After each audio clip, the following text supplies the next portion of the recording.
All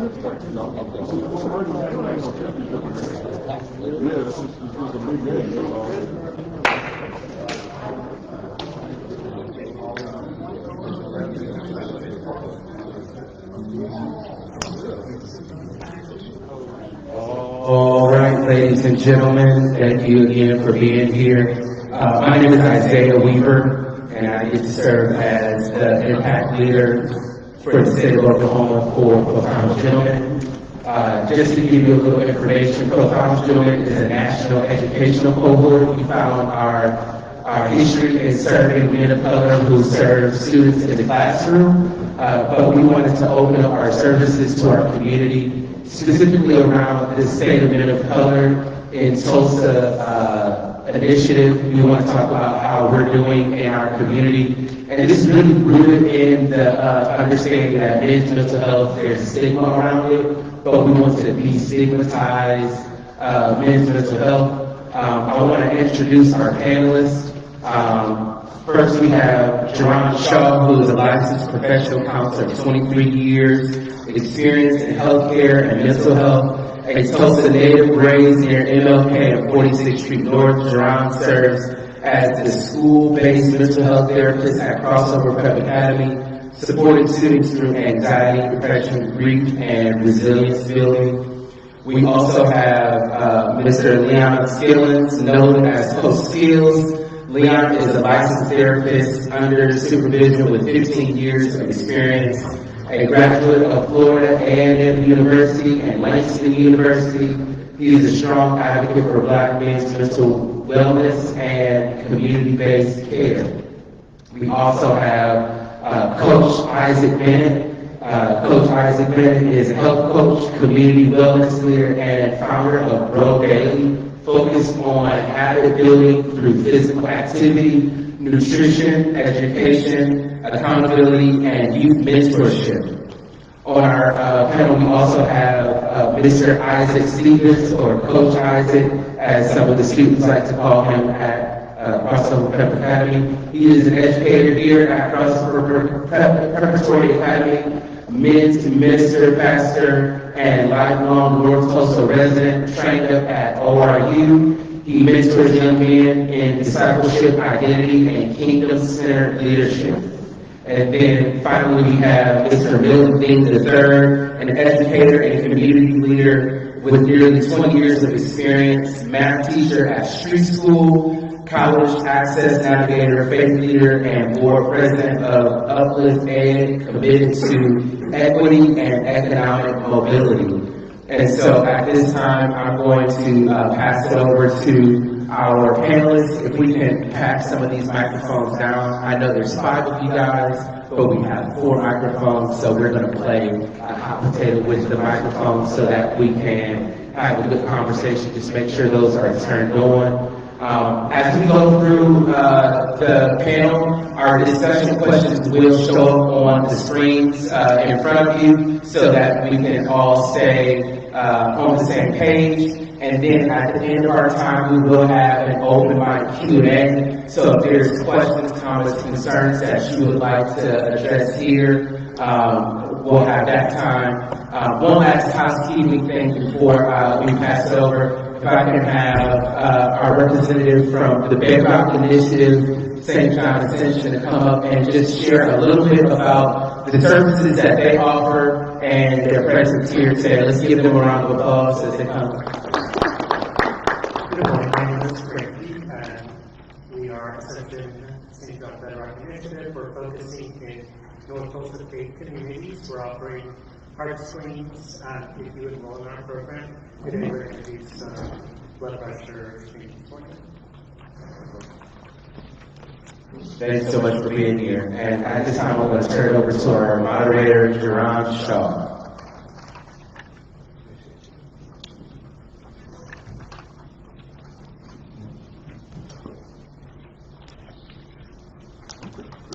Good afternoon. Good afternoon. Good afternoon.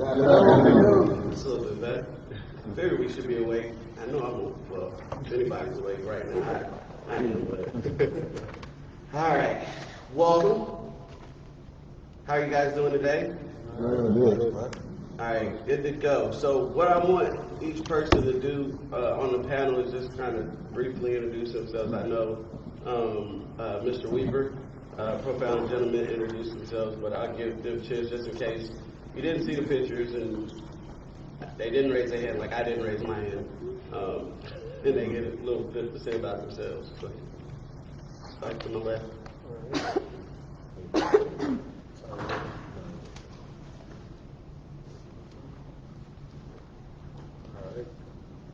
Good afternoon, everybody. I'm Leon Skillings, affectionately known as Coach Skills. I like platforms like this because I love black men. And because I'm a black man, I know what we go through on a daily. I just like to share the ups and downs and pretty much the smiles and fun. I'm a real simple guy. I live by the motto of KISS, keep it simple, stupid. So what you see is what you get, and we're just gonna have a good time, and we're just gonna bounce off each other. But long time North Tulsa native, went to Carver, Booker T, on the Florida A&M, got my graduate degree from Langston, so y'all know I'm gonna keep it north side to the day I die. Give him a hand clap, y'all. Give him a hand clap. Yeah, so my name is Isaac Stevens, also born and raised in North Tulsa, actually like 2 minutes behind her on Garrison. So I went to Kilburn Middle School and graduated from Booker T in 2018, and I'm a men's ministry pastor, so I work with men, but specifically oriented, keeping it away from religion, because a lot of times as men, we can get bound in a religious cycle, and a lot of times that's led to us at some point in our life getting disillusioned with religion, but focusing on the kingdom, right? So if you read the New Testament, Jesus ain't talking about religion, right? Matter of fact, the people we dealing with are religious people, and he's talking about the kingdom, right? So really what ministry looks like for me is pushing what God's idea of the kingdom is, right? Because you can push an idea of what a Christian nation looks like, or a Christian kingdom, but what does God's idea of the kingdom look like? And specifically today, that's dealing with us as black men in North Tulsa, okay? So I'm glad y'all here. Thank y'all. Good afternoon. Make sure I'm not too loud. My name is Isaac Bennett. I'm also a native of North Tulsa. Grew up in what is now the Heights, Cheyenne. We had the similar path, Harvard, Booker T, and was blessed with a full-ride scholarship to go to the University of Pittsburgh. God put on my heart to move back to Tulsa in 2015. It was like an audible, like move back home, because I was working like a landscaping job in the summertime with no money and just trying to make it. But yeah, God brought me back home, and been doing what I feel is my calling since, just getting people active, trying to get my community on the right track. I've been doing that for, I guess, going on my 11th year now. So blessed to be back and blessed to be on this panel. All right. Good afternoon. My name is Milton Dean III. North side as well, over there in that Gilcrease area. Did the Carver, the Booker T track, but I also went to McLean. And it was interesting to see the dynamics. Most people, when I say I told 2 years at Booker T and 2 years in McLean, they're like, what happened? What? Yeah, that reaction. Did you get put out? Yeah. With your grades? No, I just needed a change. I truly did. And I spoke it out loud before, so I'll tell you, there was a lot of issues that was going on for me mentally, but then also the idea of bullying. And so that's what I had to live through and go through. My brother was going to McLean, and my mom worked at McLean, so it made an easy transition as well. And so I was excited to learn a lot. And what I realized is I didn't know much because I had been sheltered. That whole pathway, I didn't learn a lot until I got to McLean and understand the different cultures. And understood there's haves, have-nots. I understood there's different people from different sides of the world, right? And so for me, I was able to learn, and now I'm able to take that knowledge into the classroom. I've been there almost 20 years. I'm ready to get out.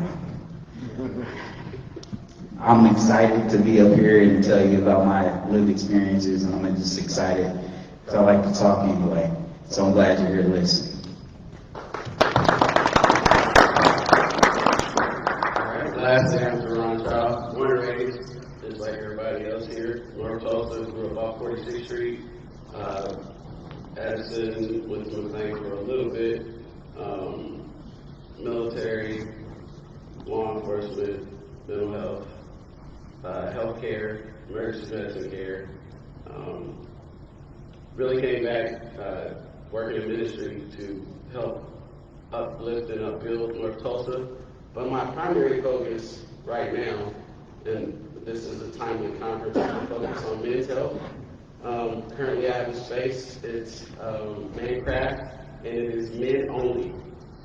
Too often when we have these spaces, it is not men, and men do not speak openly when it is not all men.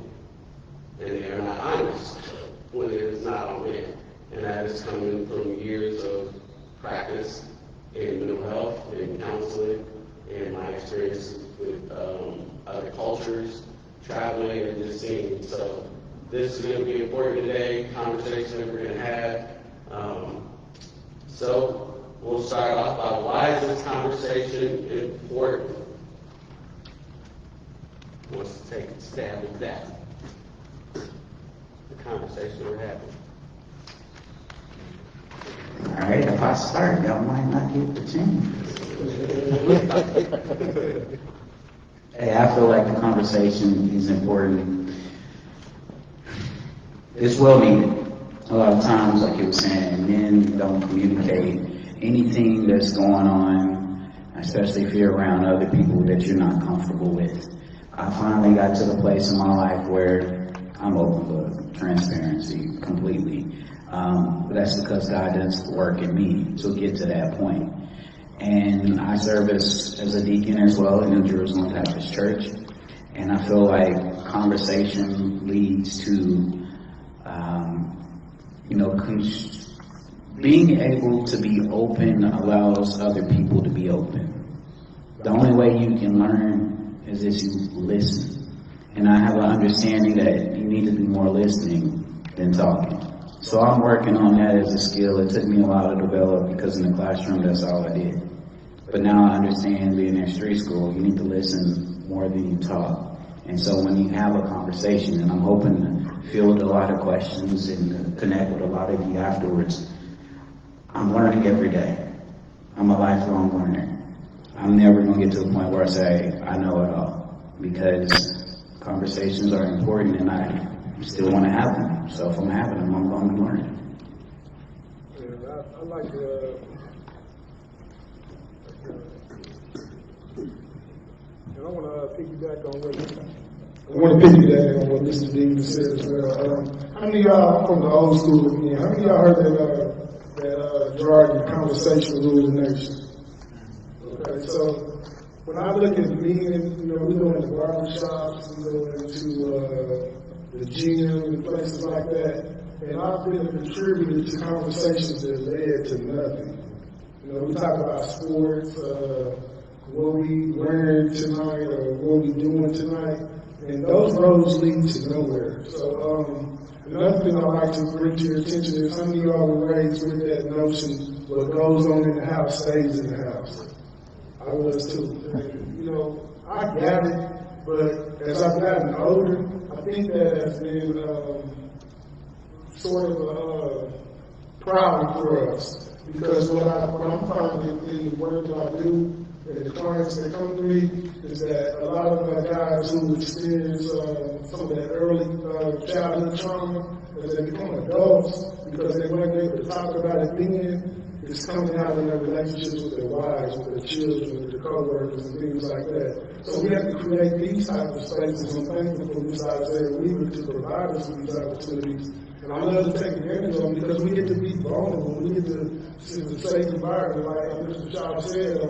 It's important that, especially as Black men, that we come to this space where we can just open up and share that we all have more in common than we don't. So I like to use these spaces to just be open and honest. Yeah, and I'll say, it's important to have these conversations, like what you're saying, Coach. We don't necessarily know what someone else is going through, and sometimes as we just going through life with all the things that we have to focus on a day-to-day basis, it's good to know that other people kind of share similar feelings and stresses, and it's just good to have that sense of relationship and connection with other Black men. And I'll just make it brief from the spiritual aspect. The Bible says that my people perish for lack of knowledge, right? And so we think about Black men, like Black men are perishing a lot of times for lack of knowledge. And you think about things that maybe you didn't obtain from your father in terms of knowledge or proper knowledge. Sometimes we learn stuff and it ain't the knowledge we probably need at the right time, right? So being able to have this conversation opens up the gate with knowledge. So now, as we receive knowledge, it's up to us to know how to do it correctly. Because you can be a gatekeeper of knowledge too, which also is a problem in our community. We'll talk about that here in a little bit. So just opening that conversation so that knowledge can be spread so we can empower each other.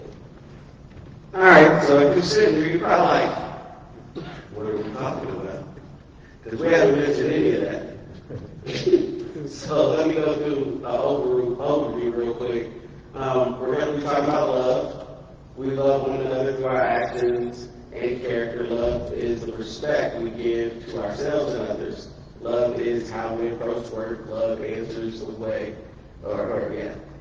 How do you show love to yourself as a man of color, navigating pressure, stress, and expectations? That's one.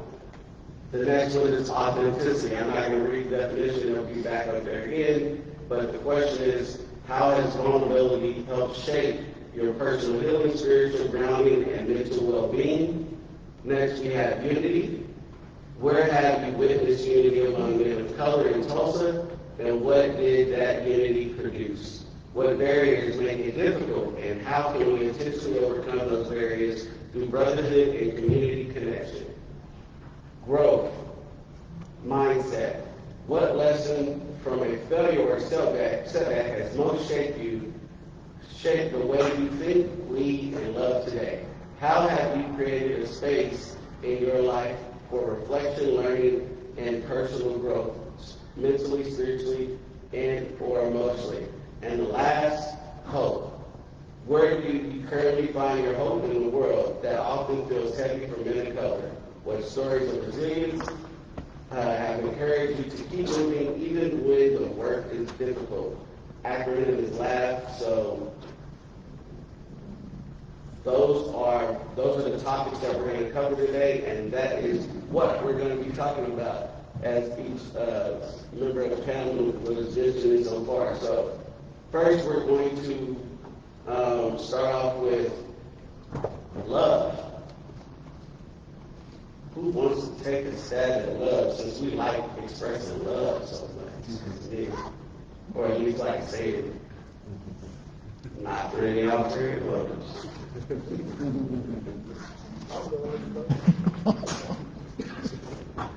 So for me, I'm a believer as well. Isaiah said he was a believer, but just being raised in the church, the scripture, John 3:16 comes to mind. For God so loved the world that he gave. You can stop right there. Because God so loved, then as men, we got to learn what love really is, because there's so many definitions out there and what it looks like and what it is. But at the end of the day, love is respecting yourself first. And if you love yourself, then you'll do some of those things that will put you in a position so that you can love others. There's no way you can love others without loving yourself. I mean, no way. The puppy love and all that stuff that we hear and listen to in the movies, we see in the movies and listen to in the music, is not what love is. So I would just challenge about not promoting religion like that, but believe in something.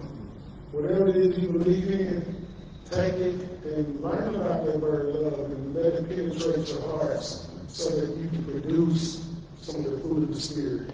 So I just challenge you all to just really define what love truly is. If you love yourself, you put yourself in a position to where you can go out and be kind to one another. Because the opposite, I always tell people, the opposite of love is hate. And when you see hate on anybody, it looks bad. I mean, I don't care who it is. Just hate takes a lot of energy. But love is really something that is sacrificial. You have to put some of the things that you thought was love to the side and really learn what love is. And for me, God is love. Go ahead and kick off alley-oop for someone. How do you show love to yourself as a man of color navigating the pressures and stress and expectations? As Brother Skillings mentioned, we learn love. We learn about love, but not all the ways we learn about love is healthy or right. And so some of the things we do as men to show love for ourselves is not healthy, nor productive, nor effective for our overall goal. So, i.e., if you're married and your way of reducing your stress is to go look at porn at nighttime, that's probably not healthy for your relationship. And so, I'm going to pass down to the panel, like, how do you show love to yourself as a man of color navigating all of these pressures? I'll give you mine. One thing I'm learning to do is one thing my wife does. She takes a day on the weekend and just disappears from the kids, from all of us, to clear her mind, to get her schedule, to get everything organized. Matter of fact, she's doing it right now. And so that's one of the things that I'm trying to learn to adopt, and also being more social and doing more social things with other men. One of the ways that I show love to myself, like you saying, Coach, you gotta, refill your cup. I can't pour out if I don't have anything to pour from. So one thing I've been practicing for years is, I started it when I was, employed, and my days were filled with phone calls and emails. There was always something to do with it. I feel like I just never had time for myself. And I couldn't, I was training in the morning and coaching, and just felt like my schedule was full, and I still needed to work out. So I called myself in the gym when they answered the phone call. Then it just clicked, like, when do I have time for me? This time can't be my work time and my live time, because it's going to take away from what I'm going to do right now. So I started, setting boundaries. The first time I officially set a boundary, right? So my personal rule was no phone calls, no messages, no emails from my mom, from my lady, from, I can't get on social media. But overall, I was setting a boundary.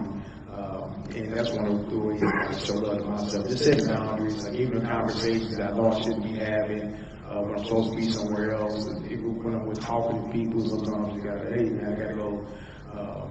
Because at that time it's spill over when you set boundaries, having some alone time on the weekends, time where I can disconnect, and then be diligent in telling people no. I work with a calendar now, so I know my schedule, and it's just easy to say no when I have my me time just set out in that. So I'm sticking true to that, because like I said, if I don't have I'm depleted, then no one else is going to get the best of me. I'm not going to get the best of me, and I need that, to show up 100% for people that I love and care about.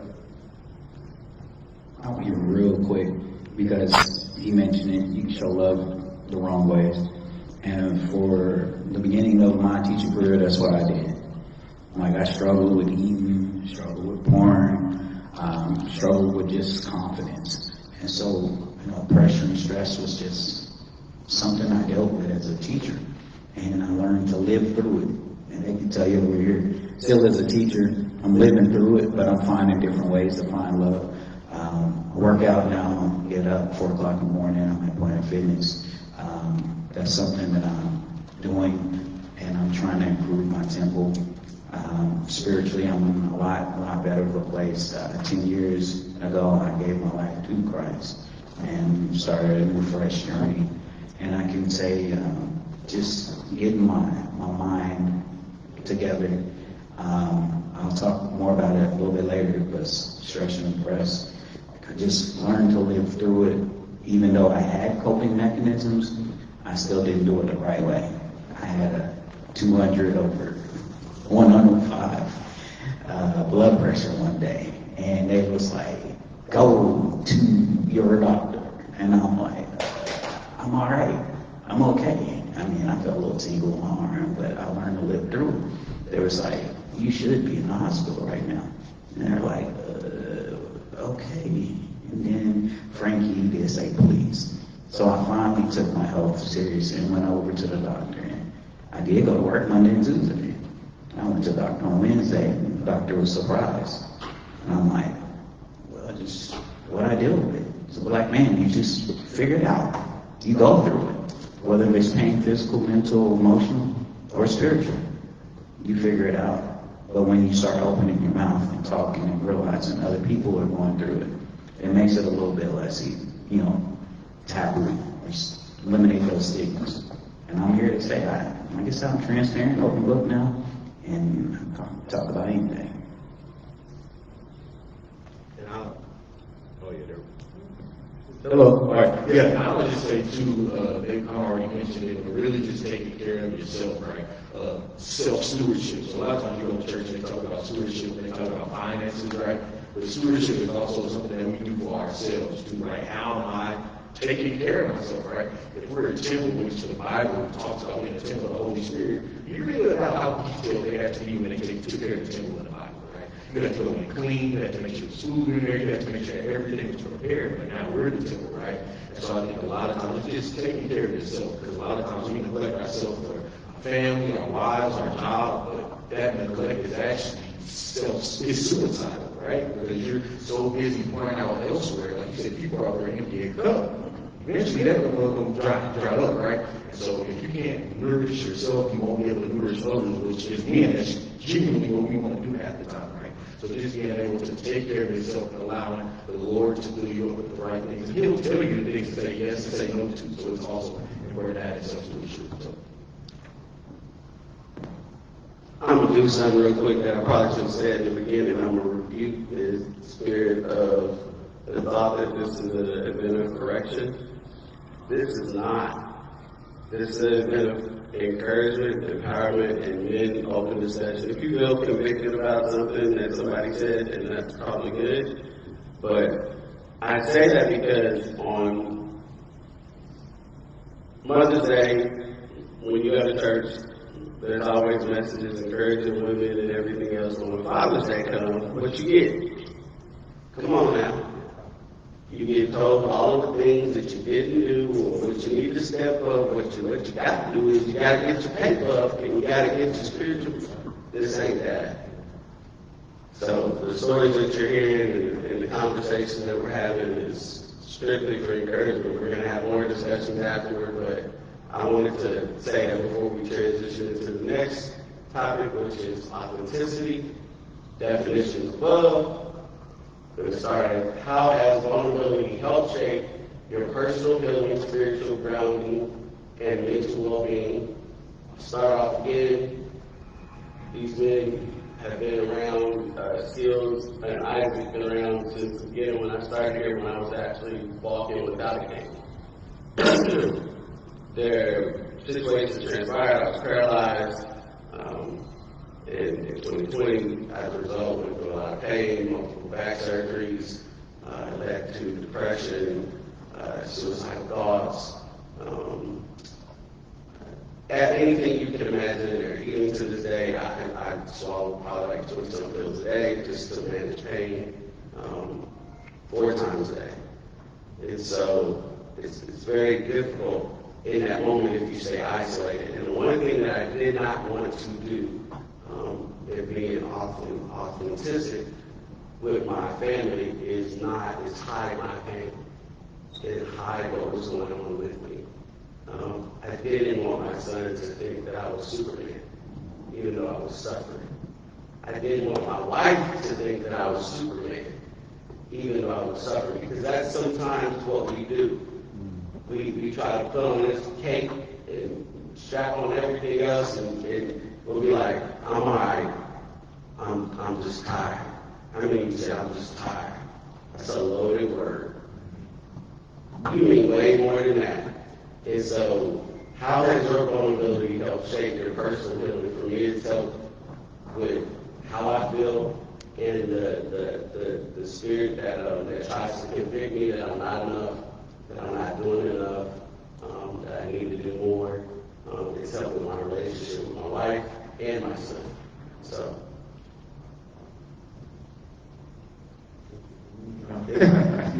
I don't know about y'all, but you know, if I'm not being real in a conversation with the people that I'm around, like whether someone asks me how I'm doing, or you know, if I got it, like if I can't in this, you know, this stage of my life, I can't, you know, answer this honestly, then you know, I can't be, you know, I can only expect so much from them as well. I think being vulnerable is a practice. You know, you have to willingly, sometimes it's no special, you have to remind myself to answer this honestly, because I don't want to be in this conversation thinking about the question that was asked to me, thinking about how I just lied to the person I'm talking to when they're truly, especially when asking how I'm doing, when they just want to know how I am. And you know, as a health and fitness coach, you know, I work with people, when I'm asking them questions, I need them to be honest with me. Hey, what did you have this weekend? Your weight is up, it's steadily going this direction. What's going on in your life? You know, like, is it stress? It's like, what's going on with your kids? Like, what is happening? I need you to be honest with me, because if you're lying to me, I can only help you so much. I can only do so much with a lie, so I need honesty. But by being on that side, I have to, you know, show up and answer questions, respond authentically as well, right? But by having that, you know, I try to stay mindful of the fact that if I want this from them, then I have to also, you know, be real, at least as real as I can. When I was starting my business, I was, you know, I've been an entrepreneur. This is my third year of entrepreneurship. I had to have a conversation with a friend who was also like a financial advisor. And he's like, hey man, let's look at your numbers. My numbers weren't looking good. I was actually embarrassed of what my numbers were looking like. But, you know, in that situation, I had to open up, because this is a guy who was also a friend who I respect. He's trying to, you know, get me in the right direction. So he had to see everything laid out from, you know, just everything I had going on. But just going through that helped us to at least go forward, right? So anyway, just being real is really beginning these conversations is definitely important. And also to add to that, when you try to protect the identity, you know, growing up and being put on these facades and these masks that everything is all good. You know, like I got my oldest son sitting right here, so I'm happy to be here. You know, when you see the kids, they know everything about you. They live with you. And so you got to come to a point in life where you got to be up front with them. So there was a few years ago where I came out with my kids and I told them some things. And he was like, I didn't know that. I was like, well, I shouldn't even told you that. And nonetheless, when you come clean, you get to come, you know, you get to be free, you get to get that weight off of you, you know. And for me, for years, I struggled with being a people pleaser. Everybody liked me, Coach Skills, that's Coach Skills. So I had to learn that it's okay to not be okay. And I think that's the thing that we struggle with as men, is that, you know, again, with whatever the cultural norms is, or the perspective that you had growing up, we got to get in a space where we can release some of those things, because it is causing people like the daylight commissioner to have jobs, because our blood pressure and stuff is going up. So, you know, we don't understand why, but we carry all those stressors that we carry for so long, that once we deal with it head on, then we can be vulnerable and be okay. So you know what, like Chop said, I used to get mad. I got back problems and hip problems and all kinds of stuff, arthritis, and everybody asked, how you doing? I'm good. And it was irritating me to the point that I got tired of saying I'm good, to now where I'm like, I'm struggling with that. So I'm learning that when you're up front with it, man, you can get help and people respect you more for that than to sit there and act like things are all good or not. But again, I'm just stressing y'all that it's okay to not be okay sometimes. I would say this. God gave me this a while ago. You either taking care of your pets or you using everything as a step in this acronym.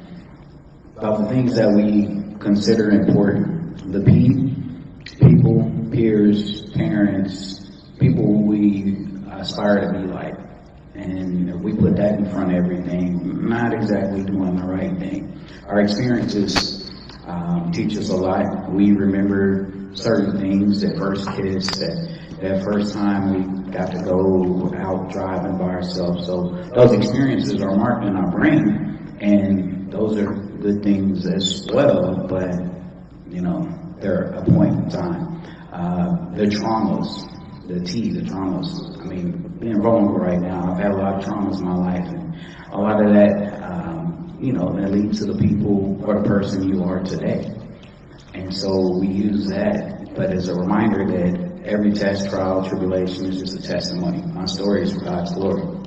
And then the last part leads into that. It's your spiritual growth and grounding. God's going to put you through a lot of things so you can get to the person you need to be to.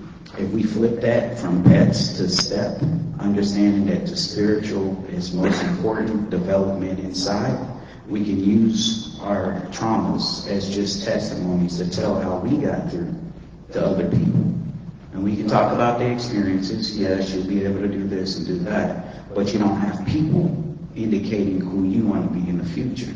But right now, that's in the world. We have people actually called influencers. They get paid for positioning you in different ways.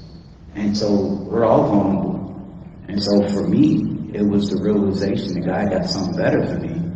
And I want to use my spiritual aspect first. And everything else that happened, I can tell anybody and everybody, I've been through this, I've been through that. I guess I'll shut up because I like to talk. Go ahead. And then for authenticity, for me, especially in ministry, that's a big thing. Because a lot of times pastors are glorified just because they're not being authentic, right? Because a lot of times pastors are elevated to be Jesus because they're not being real with their struggles. And so that was always a fear of mine coming up in ministry. I'm like, man, I don't ever want to get up there because I got to say, if you don't expose yourself, God will expose you. Like, that's just how it is. So it's like, you have the opportunity to either share what's going on. And so for me, one of the verses says, whoever conceals his sins does not prosper, but whoever confesses finds mercy. And so for me, like, I remember talking to a lot of guys that I mentored about my struggle with lust and pornography, right? That's a big deal in ministry, but people don't talk about it. So every week you hear about pastors doing this. Y'all know how it goes. It's a story of all the time. So being able to be authentic to me is super important because that's actually where the purity comes through it, right? Because now if I'm authentic with you about my struggles with pornography, you now have the right to hold me accountable, right? Because you know that I struggle with this. Now I can go back and lie to you, but you should already know again, I got to struggle with this. And so that authenticity, it bridges to this vulnerability word, which is a hard word because vulnerability, if you look at the etymology of the word, it means to put yourself in danger, right? And so when we think about sharing with other men, you technically are putting yourself in a spot of danger, right? But that danger is, yes, some people will try to backstab you, but you still have to be able to share your heart because also the stuff that's also dangerous is the stuff that's where you find your true friends that is like, I know I can tell this person gets an angle or go run back behind the back and tell, right? And so I think that's what authenticity is for me, especially again just in ministry, because that was always my fear, like, Lord, don't go up there and expose me. I'll tell my own business. But also just connected to being truthful about how we feel growing up in the black church and with all black women. They ask me, how you doing? I'm blessed and highly favored, right? While that could be spiritually true, they don't always tell the case like, no, there's something going on behind here. So two things can be true at once there. Yes, you are blessed and highly favored. That don't mean that your marriage isn't failed. That don't mean that your health ain't going okay. That don't mean that you don't not get your job, right? So just being able to be authentic, that leads to accountability, which is something that strengthens us as men too. All right, we're going to move on to unity. Where have you witnessed unity among men of color in Tulsa, and what did that unity produce? We're going to take that question first. So I'll give two of the panelists that one, and then the other two can say what barriers make it difficult, and how can we intentionally overcome those barriers through brotherhood and community connection. next year. I'm gonna be honest with you. I really haven't witnessed any unity in Tulsa with the black men. I mean, somebody help me out. Like, I've been here a long time. I really haven't seen it. You know, that's what's heartbreaking is that, like I said, I'm a North Tulsa resident, and the only thing I've seen change over in North Tulsa is we got a casino on 36th Street. And everybody's turning up in there and just impacting these people's lives, you know? So, I mean, unless somebody out there can answer that question. I got it. We were talking about this before we actually got on stage. There's a few organizations that I believe have came together. Someone else want to point out. I believe that like there's a lot that can be done. Like they have a unified to make some impact. And a few that just come to mind are 100 Black Men that's led by David Harris and Larry Harris. They've been around for a few years, working with young Black men in elementaries and middle schools. I think there's some high schools still, North Side. We're at A right now. Appreciate that. Then I can think about My Brother's Keeper, led by Brother Addis and Kendall. They've been around for a few years in high schools and middle school. I live at Monroe, and I volunteer with them as well at McLean. Then there's doing work at Central as well, but they work with youth across the city. Then I think about the Black Men and White Coast Summit that Jamal Dyer and Chris McNeil have come together and been doing for the last, I think this is 3 years at least. And I think about Birthright, Live a Legacy, led by Marquise Dennis, and they support single fathers. So, though there's I think we can make a larger impact. It's also good to acknowledge, some organizations, some Black men have come together, unified, at least to make some type of impact. I know there's more. Hopefully, like when we do with the Q&A or whatever at the end, more will be mentioned, so at least we have an idea of the work that other Black men are doing in the city, so we can be involved and someone else can be involved to strengthen those groups that are already happening.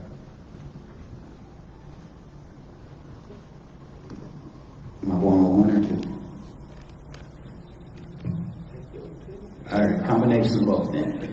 All right, so all organizations are great. There was another one that Brenton Todd just started up, and it was like Black Men Lock In.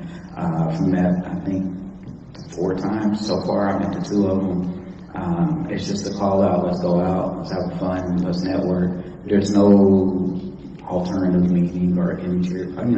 We don't do what 100 Black Men aspires to do, right? And yes, my stepfather is actually Larry Harris, and he's leading the charge, but they, need help. They're not 100. We need more men to step up. And right now, they do have the ability to step into Tulsa public schools, but that's during the daytime. So we do need some people that either retired or have a job that's autonomous to be able to move around and do that, and just structurally do it differently. Barriers, that's it, the time. We are required to give up with our time, our talents, our treasures, to be able to do anything and have it be successful. And a lot of times we get in a position where it's like, they want our money. It takes money to make some things happen. They just want to do this all the time. Every time I look up, it's something else. You got to give it your time if you want something to change. If you want something better, you got to do better yourself. If you want something you never had, you don't have to do something you never did. And that's the case with life, anything. So what's preventing us from brotherhood? Not understanding what a brother is, what that actually means. Like, this dude right here, this is my brother for real. I say from another mother, because I've known him since 6th grade. Like, we've been there, was in each other's weddings and all that good stuff, right? And so I'll do anything for him, he'll do anything for me. But at the same time, if it's someone I don't know, we need to be able to open the door and say, you know what, let me get to know that person. Let me not, cross the street when I see that person because I don't like the way they look. Open your mouths, have conversations. You'll see people are people. And we talk about organizations, men of color, why we here. PG, Profound Gentlemen. It's an organization trying to help educators of color stay in the classroom, right?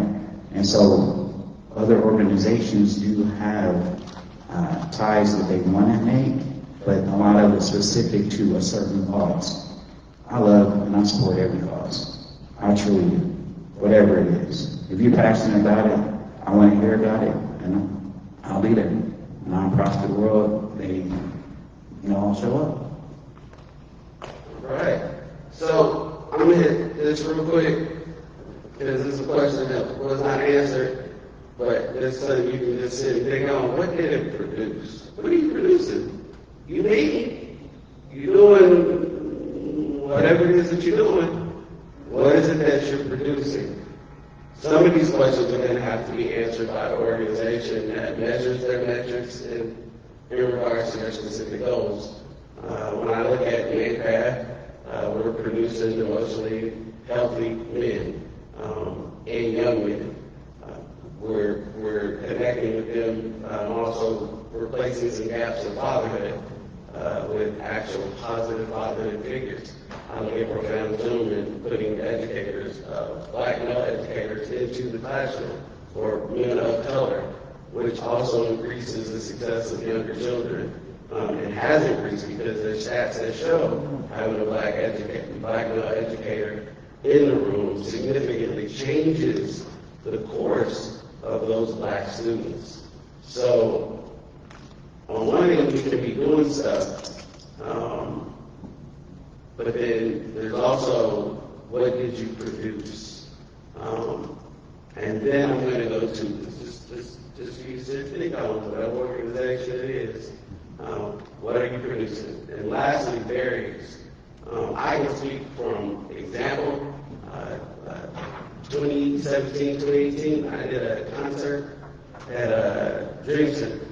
And I brought in Bizzle, Seven, Eshawn Burgundy. These are like really well-known Christian artists. And it was a free concert event to the community. I went to several churches in North Tulsa, well-known churches, I will add, and just said, hey, could you donate? If you can't donate, just tell your people about it so they can show up. It's free. Hardly any of them showed up. I had more white people there than I did black people, and they were coming from Kansas and Oklahoma City. And I know that because I had a sheet at the end of the thing that they filled out if they wanted to go to the concert. And one of those barriers was the simple fact that I had partnered with Tim, who was the only one that showed me love and gave me full run of this facility for free, I might add you, to do a free event for the community. Because people had issues with the fact that it was connected to victory. People know me, I'm going to keep it 100. I'm not here to pull no punches. So it's about time for this conversation to be a little bit more real and a little bit more honest about the barriers and things that's going on. Because that was a significant barrier from pastors and some of the churches I know had one of the artists come to their church, yet did not support or show up. What's going on? Yeah, and when I said earlier that I haven't seen any, you're right. There are a lot of programs out there. And just to put my plug in there, Skills on Wheels is another one. We provide free mental health therapy, and we have a barbershop division where we train barbers to recognize suicide signs and things like that. But the unity part, though, that's the part that I'm talking about there, because I believe that we have a lot of stargazers and not enough trailblazers. We got all these programs out there, but what would it look like if it was a one-stop shop, though, where all of these things that you mentioned, we came up under one umbrella, and we were still able to promote our goals and objectives, but the mission is not complete. You know what I mean? These are great programs, but I haven't really seen it become unified. I've heard what all of these guys have talked about, but the various shops, those agendas that we got, this is our idea of whose mission statement are we going to use, whose swag are we going to use, whose colors are we going to have today on the program, and who's going to get credit for this. When at the end of the day, again, it is, and the Bible says that, oh, how sweet it is when brothers dwell together in unity. But just to be honest, I haven't seen it. Like, I mean, the programs are out there, but when are we going to come together under one roof and have one heartbeat, and have one mission, and that is to serve North Tulsa together? When we lock up, load up, and get out here together as Bishop said. So, yeah, there are many programs out there that's doing good things, and kudos to that, but unity is something that we have to work on. I like to add that one roof that he's talking about doesn't mean you lose your identity as your organization. Please hear that. You don't lose your identity as your organization or your goal or whatever it is that you're trying to do. You're just linking up and connecting like many other organizations do outside of our community to be effective. And I think that we have to brush past being competitive in that sense too, because sometimes we're trying to compete with each other, right? On the ministry front, again, churches have turned into capitalistic centers, right? Where sometimes they get mad at you when you want to go to a different church or different things like that, because it's become so capitalistic, right? As far as bridging that gap together in unity, I hear all the time, my fiance, she works at Wanda and Jay's and actually connect, she relates to it. But a lot of times you hear a lot of established black people come in there and they complain about this and complain about that. So I think a lot of times getting away from the competitiveness and the complaints, right? Because we'll go somewhere else with people that we know for sure ain't for us and drop however much money on it, right? But when it comes to our own community, our own business, you tripping because you got to pay a certain amount of money for a certain amount of product, but you'll pull up at Target and spend that's a whole other thing. So just being able to pull our resources together and support each other, but also going back to accountability, still being able to hold each other accountable in those different organizations too. I like that. Last thing on that accountability, when you was talking about Wanda J's, great customer service, right? We need to be accountable for our other businesses in the way we're raising our young men. Because most of the time when we talk about our restaurants out north, we don't talk about good customer service. That's just a fact. So you need to be accountability and correction as well. Like, hey, you need to train your employees better. Whatever that organization is, you need to do better with that. But we're going to go on with the growth and mindset. What lesson from a failure or setback has most shaped the way you think, lead, and love today? How do you create a space in your life for reflection, learning, growth, personal growth, spiritual, mentally, and emotionally? I'm going to give two, and then the other two. So we'll take the two. Who want to take question number one? Who would like question one? I'll go first. What lesson from a failure or setback has shaped you the way I think we are love today? I think, this is loaded, man. I think really, my dad, I didn't live with my dad, but I think not having an heir that counts as a setback. I think we would all agree not having a father in our lives is a setback. But I think it's shaped the way that I lead or love today because, like, working with the unitary crossover is being able to provide the stuff that I never necessarily had from a male figure. But also, like, on the other hand, a lot of my family is women, so still being able to realize that a lot of them didn't have supportive male figures in their life either. So it's weird in a way I'm like talking about like parents and my grandparents, because I realize a lot of them didn't get that affirmation either. But it's impacting me how I lead today. It says, really, when you notice the lack that you have, I think one of God's will for our life is to fill in that gap, right? So if you know something that you didn't have or that you felt neglected in, I think sometimes God just gives us that mental step into it, right? Jesus, he talked about that spiritually, right? His role was to be a savior because these people didn't have a savior, right? They didn't have nobody to rescue them. And so it's the same thing for us. Whatever we don't have, just maybe it's our goal to provide that for other people. So I think that's just the way that it shapes the way that I think, we can love. because that bridges all together. The cool thing is that God, when we talk about unity at that last one, it don't have to be a uniform, right? It don't all look the same. We can still be united, right? So that goal is still the same for us, whether you're in mental health, whether you're in the barber, whether you're a barber or teacher, whatever, that goal is still the same, whatever spirit world you're into. But just being able to say, like, man, you know what, I never had that, so I'm going to provide that in whatever area that God has called you to. So I think that's how it works for me. In September, my dad passed away. So these last few months for me has been, it's been different. Questions talk about, how you've been shaped by, how you think and lead. I think about how I've been constantly, especially recently, been reflecting on how he lived his life, the way he led our family, the way he led me, my mom, my sisters, the way he led his church, the way he gave to a church service in Biggs, Oklahoma, ministering to, 5 people, constantly. When barely any resources at that church. But since his passing, I've been just more so reflecting on how I love, my lady, my fiance now, how I love my mom, only mom I have, only parent I have left, how I love my sisters and my friends, my family who who I noticed may be struggling. So I think in this stage of my life, I've cried the most I've cried in the last ever in my life. I didn't think the person could produce so many tears.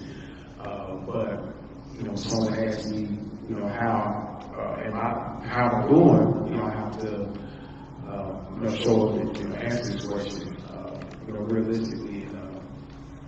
But I've been, loving more to my youth.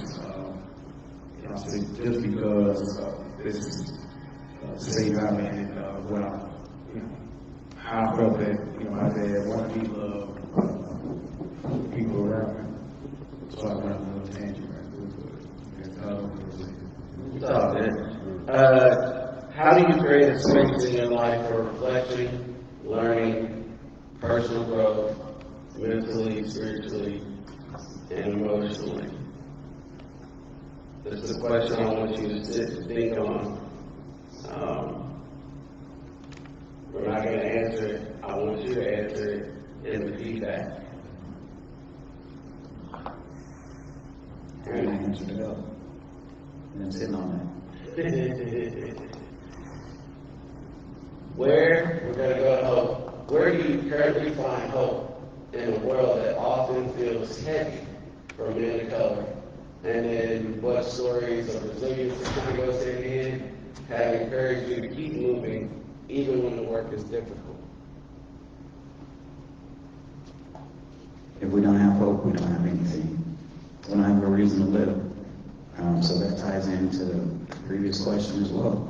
How do we deal with things emotionally, physically, mentally? All those things have an effect on us, whether we know it, understand it, or believe it. It does have an effect on us. So creating space, or in this heavy-filled world, you have to do things that you like that's productive and that produce good fruits. Every other Monday, we're typically, a group of guys, we're in that conference room, we're talking about the love of Christ. We're talking about different scripture, we read different books. But I think the most powerful part was when we take our little trip, go out. I think we went to Oklahoma, and it was overnight, and it was intentional. It's to get away from everything that just hits us, bombards us as men. And this is not just men of color, this is all men, all ages, all demographics. But one thing that's important, there's a structured time where you go out in the wilderness and you spend 2 hours alone with God. And you literally reflect and you think, what if? What if the world isn't like it is now? What does God want from me? Why did he create me? It has to be more than life than what's going on right now. It has to be. But taking intentional time, like he said his wife does, is like, that's unheard of for a black man. That's unheard of. We're going to be in the barbershop, cool, kicking it, chilling, whatever. We're going to be at the house watching football, basketball. But when do you take time for yourself? I love, like, getting up in the morning working out now. Like, people are around, but I zone in and I'm like, I know this is what I'm supposed to be doing to get my temple in order. My mom checked out and my dad checked out early too. 62 for my dad, 66 for my mom. I'm a math teacher. I'll be thinking, dang, if I average that, man, do I got 20 years left? I want to have more. I want to see grandkids. My knucklehead over here, I want to see him get married. You know, have grandkids. I want to be able to do that. And so my hope is that I live a legacy of taking care of yourself, because you're the only one that can take care of yourself, even when you don't feel like it. Take care of yourself. And so another thing is just like, understand that you're one person. And I always pray, and I typically in my prayer is the serenity prayer. Just, Lord, let me accept the things I cannot change. Courage to change what I can, but the wisdom to know the difference. And so once I start gathering that, I start thinking different. Because not everybody is as passionate about education. I'm not even passionate about math. Man, I teach. That's what I teach. But I'm passionate about growth and seeing people reach their potential. So I look up to everybody that's on this panel, because I look at them in different lights. Especially, you respect your elders. So Coach Skills, he has a lot of different things that he's been through, done that, a lot of lives that he's affected, right? So you respect that. My young man, it's so funny. God has just made us connect. First, working out, literally, randomly. He was still in college. There's a place I'm trying to get better. I'm watching this young man better himself. He didn't look like me. He was just there doing the right thing. Same thing with Isaac. I met this man. We were trying to figure out some stuff together. Personal and professional development up at New U. This dude went ahead. He made his vision board come true. I'm like, no. I want to be an entrepreneur, but I'm hesitant on taking that leap. And this guy right here, the stuff he been through, man, when he said paralyzed, he was like paralyzed for real. If y'all didn't know, he was like for real. He military, all that. I wish I was in the military. I would have did my 20. I've been retired by now. But I have so much respect for anybody that goes and serves for something bigger than themselves. I have so much respect for that. Because in my life, it was just like, I'm serving, and I'm at Central. 9 years I spent there. And I was doing so much more than what was required. I didn't know how to express the frustration, the anger, and the just resentment for people who didn't respect what I was doing. And I was hoping that it would change lives, but nobody would help me. And so that was like 1 of the years I found myself in Laureate, because I'm thinking I'm going crazy. Because if I'm putting all this effort and energy in, why don't you help me? Why don't you look at the fruit that I'm producing? And then I realized that word lie. That's what happened. I didn't know how to ask for help. I just wanted people to look at what I'm doing and jump in and help. And that's one thing, is men that we don't understand. We're so quiet, we're so closed off. We need people to help us, but you gotta ask. And so my hope is this. Everybody, anybody, should at least meet one new person. If you know everybody in here, that's great. Find one person. I'm pretty sure you don't know everybody. Connect with one person. I hope that you do that. My number, email, Facebook, whatever. Want to sit down, have coffee, lunch, whatever. We need to build that brotherhood by being people and being brothers to each other. So, it's my story. And I'm like, not afraid to share it anymore. I'm gonna give you, we'll go to open mic questions. Sorry, come on, man. So I'm gonna give you this last story, resilience, then we go to servant. For me, it occurred earlier, middle of last year. 5 years out from being paralyzed, spinal cord injury, constant pain, and I was at AT&T store, met another guy who was paralyzed from the chest down. I've regained the ability to walk and do little daily tasks and stuff like that. And that is very significant if you've never lost the ability to take care of yourself. And this dude's joy that he never lost, and he got injured in 2017 from a motorcycle accident. His brother then died the same year from a motorcycle accident in 2020 that I was paralyzed. And I sat there just amazed at how his hope and his resilience, like he never wavered in that. And so it rubbed off on me and kept me encouraged even through a difficult time. That same encouragement that he gave me, I was outside having a cigar break with my pipe at like, it was like 12 o'clock at nighttime, and a guy's power chair goes out in front of my house. He just got paralyzed a year ago. He needed me to charge his chair so he could get on his way. And in that time, I was able to have a conversation where he was in tears and he was angry. And so I asked him, hey, you want to pray? He was like, no, I was like, if you want me to pray, I gave him the option. I pray for you now, pray when I get inside. He was like, I'm an angry guy, I can't pray for me inside. I was just like, I got you. But those conversations led to help during that difficult time. Now we're going to move on to servant leadership. What does servant leadership look like for you as a man of color in Tulsa right now? How do you stay rooted in the community while moving forward in your purpose or calling?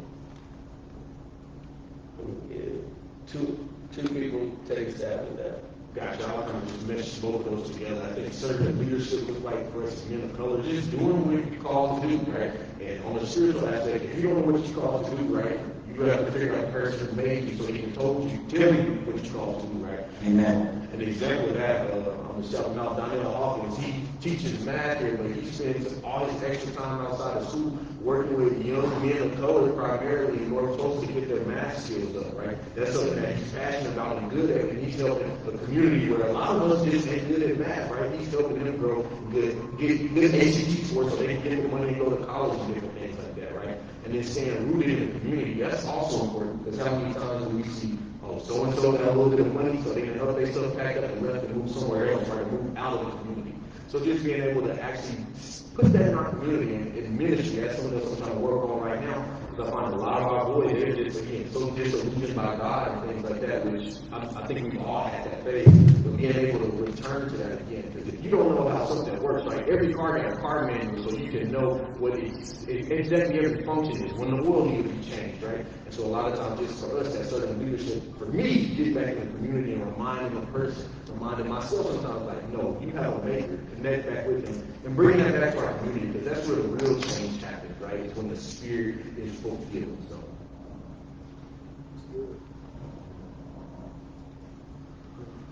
Well, I'll choose number one.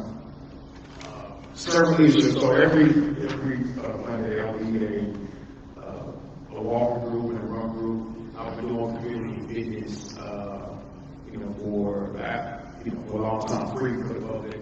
But also, I see myself as a leader. One thing when I work with, I'm called to be to help people get in shape on the health and fitness club, right? What servant leadership needs to be is putting down my pride ego so that we can win. I have a background in sports as an athlete all my life. Since first grade, I started playing soccer, and I wanted to win in first grade. I was racing the track. I wanted to win. I wanted to be first, right? On a basketball team, even though we sucked, I wanted to win. All I know was winning. I don't forget what song it was. I don't want to do anything to lose. You can't win if the people on I come from a football, sports background, so talking about team, we can't win if we're not all headed in the same direction.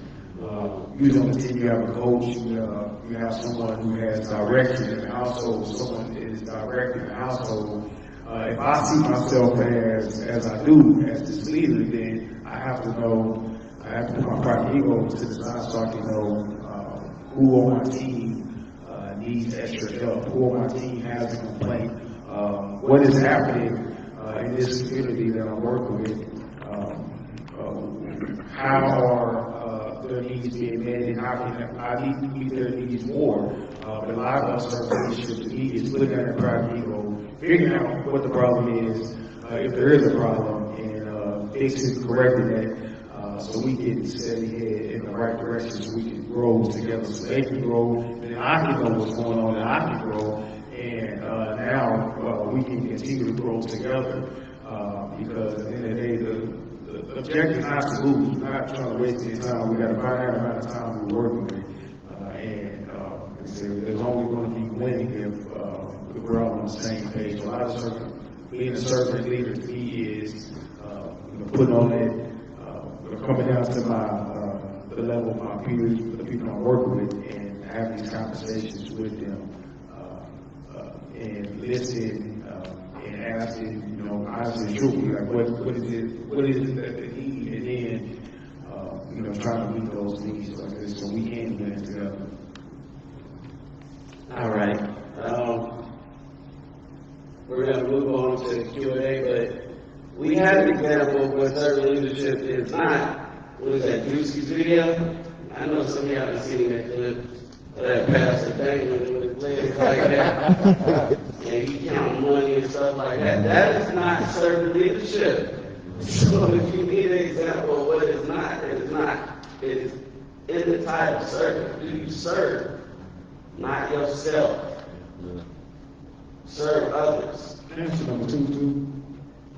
Go ahead, and then you go to thing like that. Go ahead. I think it's important. So number two is actually say rooted in the community. I get, just like a lot of other people, we can, work in spaces that may pay a little more, work with people who may pay a little more, but I think it's important to be in your community, sharing your gifts with the people that you are called to be with. And I just think about, like myself, like I know what I bring to the table. I've been doing what I've been doing for 10 plus years. I know my background, and I can go outside, right? Which I think a lot of people do, but I choose to do my community events on Greenwood. I chose to make Big Burger popular. I choose to do a community event class here in my community because I think it's important. Although I'm called to help people get in shape, but I can do that anywhere, but I'm choosing to do that here. I think it's important that we choose to build in our community, believing that the people in our community will help us, continue on through our purpose and calling. So I think that's a choice that everyone has to make at one point in their life. I feel like that's where we failed. When I think about history, and I say, we were all bought with a price. Everybody has a tag on it. You have talents, you have abilities, and gifts. The price who paid it was, of course, was Jesus. That means you're supposed to give your life back to him. One thing I think back and I reflect on, and I'm going to ask my man right here, make a statement. Integration failed the black community. I'm an 80s baby. But when I look at the civil rights movement, I look at people dressed to the T, arms locked together, marching, demanding, and saying, this is what we want. And I didn't see loose change. I didn't see a lot of individuality. I saw people who were working for a cause. And I feel like once they thought they achieved the American dream, once we could go across the train track, everybody separated. So when you had the lawyer, the sanitation engineer, the teacher, the doctor, all in one row, and they had to be there, because they couldn't spend their money on the other side. You had that that circulation of money that happened. And so I think of servant leadership is that. You serve. You have to. Whatever your gift and your talent is, you have to be able to get it. And sometimes it's not about money getting back. I would gladly exchange my gift of teaching math for somebody who can work on my house, because I can't do it. We're gonna move on to open mic questions. You'll be able to ask some questions and then for any of the panelists. If you want to ask some of the panelists questions later, after, there'll be a little bit of time to do that. Mr. Weaver has the microphone for anybody who wants to ask a question.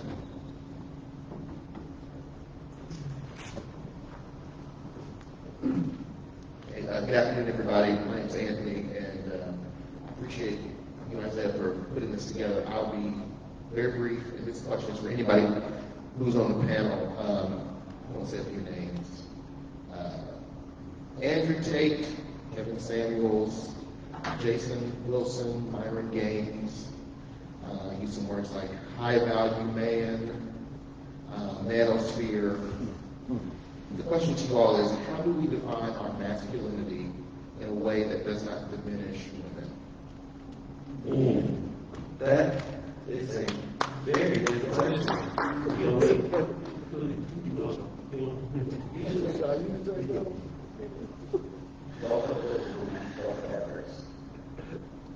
That's the easiest. First, you need to know where masculinity is defined, what being a man is being defined as, and where you take your definition from. For me, I take it from a biblical definition of what a man is and what a man isn't. We need to be honest about being hurt. And that's both sides. I've seen trash women, just as many trash men. Kevin Samuels and some of the guys have some good points that a lot of women are upset about, which is why they're gaining ground. And that's accountability. Until we start addressing those issues, it's going to be blurred until we start being honest about where we get our definition from and stop mixing definitions, and then saying that that's a Christian definition. No, that's not a Christian definition, that's a different definition. It's okay, that's your definition, but hey, stop mixing and calling it this when it's clear. And then just being honest and open about your hurt, what you've been through on both sides. That way you can create a balance of what it is to be a man and what it is not based on the definition, your working definition that you have. So, real quick, yesterday I talked to a 16-year-old boy. He has an 11-month-old son. He just found out his girlfriend is 11 weeks pregnant. He called the baby a bunch of cells and was hoping that she would take the abortion pill. So that led to a difficult conversation, and I took off teacher mode, and we walked and talked, and I tried to figure out what does he actually believe in. Because right now, the definition of man is just, I can stick my thing in anything, and whatever happens, happens. And so we had a deep conversation, and I talked to him like that language, and I worked at the juvenile detention center for 4 years, so I told him, I was like, man, what do you actually believe in? What do you think? And he doesn't understand because he hasn't been exposed. He told me, and he ain't never been to church. He's straight, shut up. So I'm talking that lingo, I'm like, what's your body count?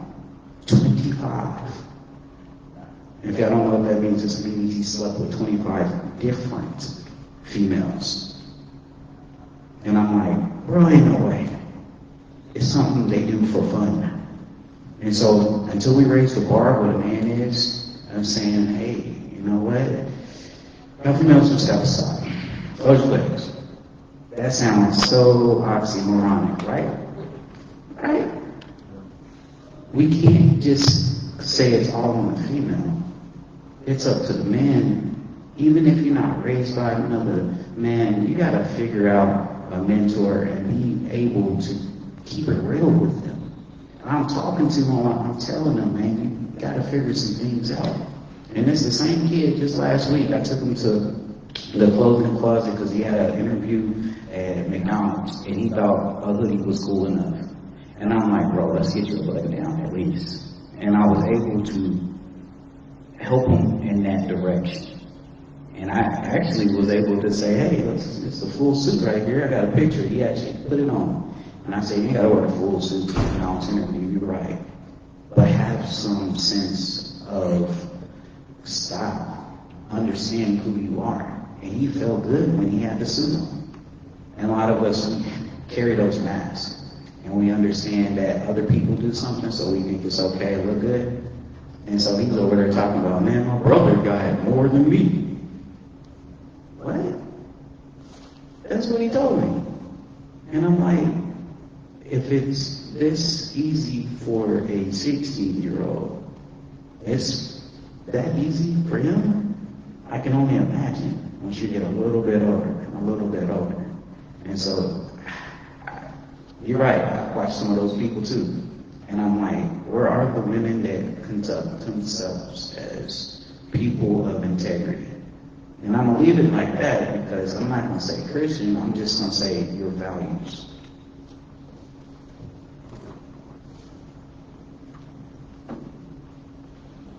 Hey, how y'all doing? The name is Nasiru.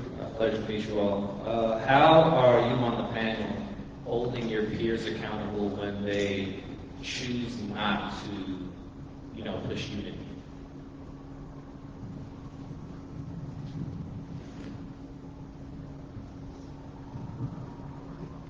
I just go for a personal thing, just me. So Jerron, Mr. Shaw, he has what we call mancraft. And the thing I like about mancraft is we all just get in there and we talk about a bunch of stuff that you talk not to talk about. So we'll talk about politics, right? There'll be some things we might not have a full agreement on. And sometimes Shaw will be like, no, that's the reality of the situation. But what that breeds is for me to have deeper education about something. Because a lot of times, my beliefs are built up on stuff that I just haven't studied deeper. And maybe I still hold that same belief, I just have deeper knowledge about it. So I think really just seeking education, because it's the same thing. If it's something spiritual, we'll bring it up and talk about it. So I think just finding deeper education, that's one way, at least on a personal aspect, that he's held me accountable, just being able to be like, we need to study that and read that a little bit more. So I think just widespread, just encourage education, because we might not be able to change minds, but you can include some different perspectives in there. I'm going to give a 2-second one.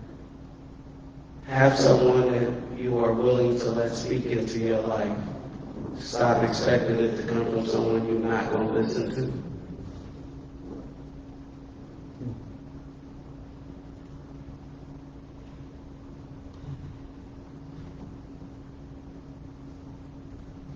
I have a question. When it comes to men of color, since we're so complex as we are, how have we been addressing the different approaches that we've been getting when it comes from Christian-based, Muslim-based, or any other religious base? How are we able to either separate those because of the truth that we believe in, or how do we combine those for one cause? I like that because, again, so we're talking about unity, not uniformity, right? So one of my favorite stories in the Bible is the story of Jesus' birth, right? So everybody hear about the nativity scene where the wise men are bringing gifts to baby Jesus, right? Anybody know the ethnic heritage of the wise men? They were believed to be Arabic, right? Okay, so when you connect Arabic with a specific religious belief, right? And Jesus was a Jew. But the Lord used the star to guide the wise men to Jesus, right? And so in the whole thing, there's this belief, right? The Jews, the Christians, and the Muslims, and again, even if you read the Quran, it talks about the unity and the brotherhood that the Jews and Christians are supposed to share, right? So I think one thing is one, being able to honestly study each other's religion. I don't think that goes deep enough a lot of times in our community, because especially Christian circles, you're like, nah, we ain't supposed to touch that. But I think being able to study each other's beliefs more intimately knowing what you believe and understanding, but also not being afraid to integrate or engage, engage conversation with somebody, Hebrew Israelite brothers, if you have Christian brothers and Islamic brothers, to have that conversation. Because you look at really the civil rights movement, all of them was different brothers, right? You have NLI in there, Christian, and so just being able to engage that conversation again, unity, not uniformity, right? We don't necessarily all have to believe the same way, but we still can have that unity and the one cause, right? I like that. Military background, we break everything down by mission and goal. Stop conflating. You need to know what your mission and your goal is, what you're going to allow in it, and what you're not going to allow in it. I get it. And people are going to get upset at me because I said this before. We were getting ready to do something in the north side for mental health, and it was Sue Langston, and the first thing they said, let's do the LGBTQR, and let's get them in. Sorry, I backed up on the acronym, no disrespect, but I said no. Every time we go to that community, they typically get something out of it, and we typically don't. And this is a fact, not emotion. You need to learn how to do this within your community, but you also need to have clear goals, even if you're going to bring other people outside in. So if you are going to do that and say, hey, this is what we're going to do, this is our goal, this is what we're trying to achieve, and it doesn't matter what you believe, this is our goal. If our goal is to get equal rights in this, or to get fair treatment in this, let that be so. And then we develop our method based on that. And we have to have it clear, and we can't just be vague in doing it and think everybody is just going to come together like osmosis. It's not going to happen like that. I think everybody agrees on half of the 10 Commandments. Don't steal, don't kill, commit adultery, the rest of them. If you don't believe in the first part, I don't know how to comprehend your train of thought. And so, once again, first of all, last train of thought, everybody come over here and get their blood pressure checked. Please, please, please, because what you don't know can kill you. And that's part of it. We don't know all the answers. So we've been killing ourselves, whether it's literally because we're eating so much stuff that's bad for us, processed stuff, or we're killing each other because we're overworking and we're stressed out. And we're trying to figure out where our bill money coming from, right? We have to unite together. We have to. We have to. And so, I don't know any other way. I study a little bit of history, and I'm like, these people used to like exchange goods for services like it was nothing. I don't know exactly how to set that up, but I'm willing to be part of it, and I'm going to help. We'll go ahead and shut it down there at that time. Let's give our panelists a round of applause, please. John, if you can go to the slide that said Wilds and Wonders. I have backwards, please, that one, yeah. There's a QR code. If you can go ahead and scan this QR code for me. Profound Gentlemen would love to have some feedback on how this panel discussion has impacted you as a community member, as an educator, as a person of color. It's just 5 or 6 questions that is in there for you to respond to. That helps my uppers know that this is a good panel discussion, and for us to be able to provide more resources, tools, and activities like this. We are looking to do something around Fathers in June, so be looking out for that. This is another way that will also help us keep in touch with you in regards to what we're offering. Again, please visit the Bedrock Initiative over to my right and your left. Get your blood pressure checked, ask questions, get some resources, and then also as we're dismissing, make sure that you're connecting with somebody that you don't know. We want to build community, and the way that we do that is by getting to know one another and not just necessarily staying in our silos. I do want to thank Sunday Dinners by Janet, who did all of our food. They did an excellent job, so I just want to shout them out. Excellent North Side establishment that we should be supporting. And then the last thing last thing, because of your attendance, you have earned a free 1-month membership to the sports and fitness facility here at Crossover. If you did not know, just through the double doors on my left and your right, there's a full fitness facility with free weights, machine weights, cardio equipment, all of the things that you would need to stretch out, get warmed up, etc., to take care of your body, because we know taking care of your body will also help you take care of your mind. So by being signed up at the front with your email and your name, you'll be getting that free membership from Crossover Sports and Fitness. So that is our time today. Are there any questions before we dismiss for me? All right. Well, thank you so much, ladies and gentlemen, for coming out. You all have a good rest of your afternoon. Great job, gentlemen.